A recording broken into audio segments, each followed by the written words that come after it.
निर्जला एकादशी व्रत कथा। यह व्रत कथा पांडवों में से भीमसेन की कहानी से संबंधित है।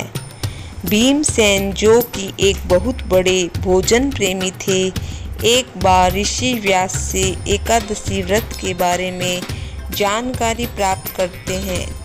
व्यास जी उन्हें सभी एकादशियों का व्रत रखने के लिए कहते हैं, लेकिन भीमसेन को यह मुश्किल लगता है क्योंकि वे भोजन के बिना नहीं रह सकते।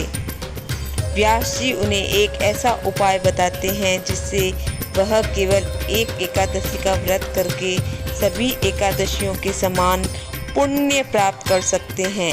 वह ज्येष्ठ मास में शुक्ल पक्ष की एकादशी को निर्जला व्रत करने की सलाह देते हैं, जो कि एक निर्जला एकादशी के रूप में जानी जाती है।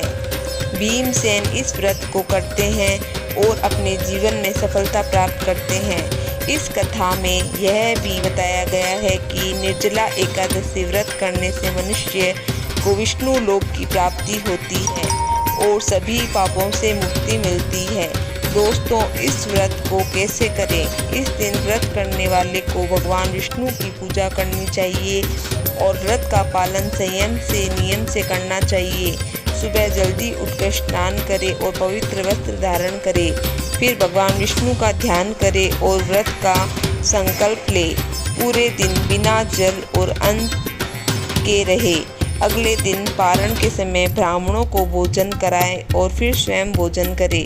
निर्जला एकादशी का क्या महत्व है दोस्तों, आपको बताते हैं। यह व्रत बहुत ही महत्वपूर्ण माना जाता है और यह सभी एकादशियों में से सबसे कठिन व्रत माना जाता है। इस व्रत को करने से मनुष्य को भगवान विष्णु की कृपा प्राप्त होती है, सभी पापों से मुक्ति मिलती है।